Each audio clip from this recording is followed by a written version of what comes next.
All right, so today we're shifting gears a bit. We're going to dive into something I think a lot of our listeners are going to find really interesting. Yeah. Um, Looking forward to this one. yeah, Taiwan.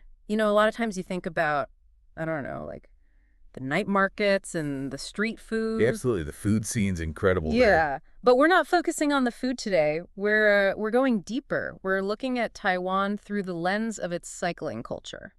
Interesting. Okay. Yeah, and get this, Taiwan is actually becoming like one of the top cycling destinations in all of Asia. Wow. Okay.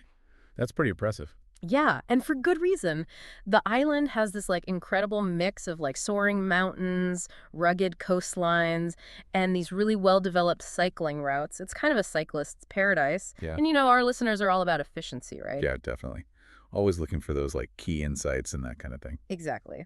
So today we're going to unpack why Taiwan's cycling scene is so special. We're going to look at the culture, the routes, the infrastructure, everything you need to know. So buckle up. Let's hit the road and explore. Sounds good. All right. So first things first. Why is cycling such a big deal in Taiwan? Like what's driving this whole phenomenon? Yeah, that's a great question. I think there's a few things at play here. One thing that really stands out is this idea of self-fulfillment, Right. like a personal challenge. And one of the biggest ones is completing a full loop around the entire island. Oh, wow. Okay. Yeah, it's a huge accomplishment, especially for like younger people and those really dedicated cyclists. It's seen as this amazing feat of endurance. Hmm. And, along the way, they get to experience like all the different landscapes and regions that Taiwan has to offer. So it's like this really powerful symbol of perseverance. That's really cool. It's almost like a rite of passage in a way. Exactly, exactly. So you've got this kind of cultural significance attached to cycling. But you mentioned the landscapes, and I gotta say, the pictures I've seen, Taiwan looks absolutely stunning for cycling. Oh, it's incredible. The diversity is really what makes it so special. One day you could be cruising along the coast, like the ocean breeze in your hair, Sounds amazing. and then the next, you're climbing through these lush green mountains Yeah. with like these breathtaking views. Wow. Okay, so that variety has to be a huge draw for cyclists. Absolutely. There's like literally something for everyone, whether you're into like hardcore mountain climbs or more like relaxed rides through like valleys and around lakes. Awesome. Yeah, it's pretty cool. Okay, so you've got the motivation, the stunning scenery. But what about the practical side of things? Does Taiwan have the infrastructure to support this level of cycling? Oh yeah, totally. Taiwan has invested a lot in making the island super cyclist friendly. Okay. You'll find dedicated bike lanes all over the place, both in cities and out in more rural areas. And along the popular routes, there are these well-maintained rest stops with like all the facilities you'd need. That's nice. So it's not just about the roads themselves, it's the whole experience. Exactly. They've really thought of everything. And even like accommodations are starting to cater specifically to cyclists. Oh, cool. Yeah, they offer things like secure bike storage and repair tools. So it's clear that like supporting cycling is a priority.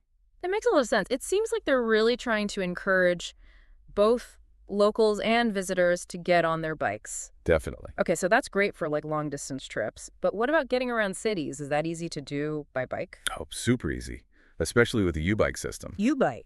Yeah, it's awesome. Basically, it's this public bike rental service that you can find all over major cities like Taipei, Taichung, and Kaohsiung. Okay, so it's like those city bike sharing programs you see popping up everywhere. Exactly. Super convenient and affordable. So people use it for everything from commuting to work to just like exploring different neighborhoods. I love that. It makes cycling a really viable option for getting around. Yeah, it's super integrated into daily life. So we've talked about leisure cycling, commuting, but I also read that Taiwan has a pretty lively scene when it comes to cycling events. Oh, yeah, for sure. There are tons of events throughout the year. Are there any that really stand out?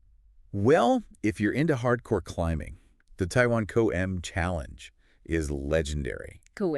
Yeah, King of the Mountain. Okay. It's this insanely tough uphill race that starts at sea level and goes all the way up to Willing Pass, which is over 3,200 meters high. Oh my gosh. That sounds brutal. It is. It attracts like the best climbers in the world. Wow. Yeah, but it's also really inspiring to see people pushing their limits.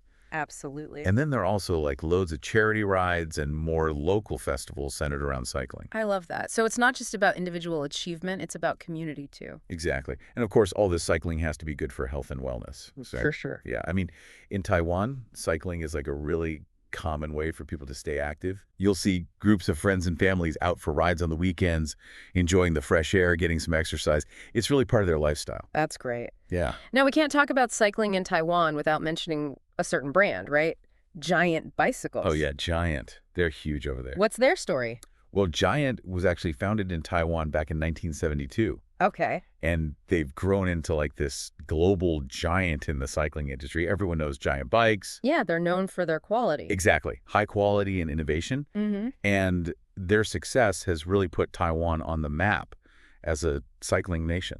Interesting. So beyond just being a Taiwanese company, how has Giant specifically impacted the cycling scene within Taiwan? Oh, in so many ways. Like, first of all, you see people of all ages riding Giant bikes everywhere.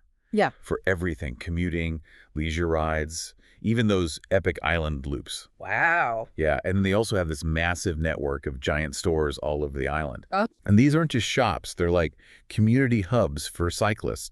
You can rent bikes there, get repairs, get advice on routes, all sorts of stuff. It sounds like they've created this whole ecosystem around cycling. Exactly. They make it super accessible for everyone to get involved. That's really cool. Now, let's say someone is listening to this and thinking, okay, I want to cycle in Taiwan.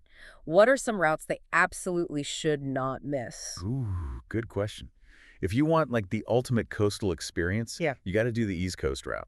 Okay, tell me more. It runs from Hualien down to Taichung, and it's just incredible, stunning ocean views, that fresh sea breeze, and usually way less traffic than other areas. Okay, I'm sold. Yeah, it's perfect for like a multi-day trip where you can really soak it all in, especially Highway 11. Yeah. That stretch is just famous for its views. Awesome. Highway 11, got it. What about something inland? Oh, you can't miss Sun Moon Lake. It's like the classic Taiwanese cycling destination. And Moon Lake. Okay. Yeah, even CNN has listed it as one of the most beautiful cycling routes in the world. The path goes all the way around the lake, and it's just gorgeous. Calm, peaceful, surrounded by these green hills.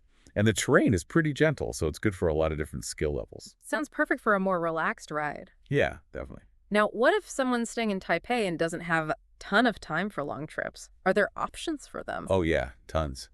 Taipei has this amazing network of riverside bike paths. Oh, cool. They run along the Kaohsiung and Keelung rivers, and they cover over 100 kilometers. Wow. Yeah, they're mostly flat, really relaxing, great for beginners, families, or just anyone who wants a nice, easy ride without leaving the city. That's awesome. They've really thought of everything, haven't they? They have. And then, of course, there's the big one, the one a lot of cyclists dream of doing, The island loop. the island loop. That's pretty hardcore. It is. It usually takes like 9 to 14 days to complete the whole thing, depending on your pace. Okay.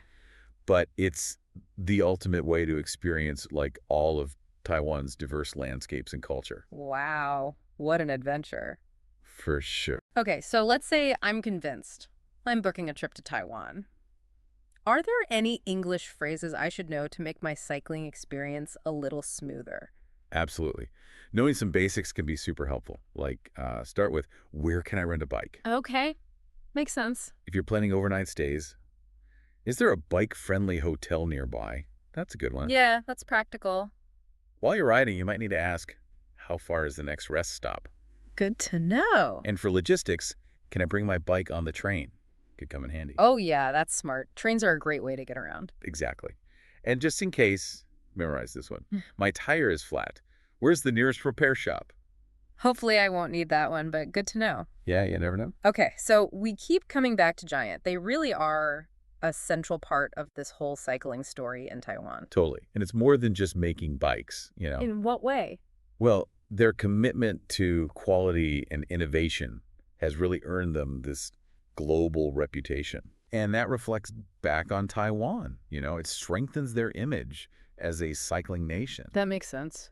And then the fact that Giant bikes are everywhere and their stores are these hubs for the cycling community, it all adds up to this feeling that Taiwan really embraces and supports cycling in a big way. It's like they're leading the way. Yeah. In a lot of ways. So I think it's safe to say that cycling in Taiwan is way more than just getting from point A to point B. Oh, definitely. It's about personal goals, connecting with nature, staying healthy, and being part of this awesome community. It's a whole cultural experience. Exactly. And whether you're an experienced cyclist or just starting out, Taiwan has something incredible to offer. The infrastructure, the landscapes, the culture, it all comes together to create like this premier cycling destination. It sounds amazing. For everyone listening, think about it. Does this make you want to experience cycling in Taiwan for yourself? Or maybe it's making you think about your own experiences with cycling and the places it's taken you.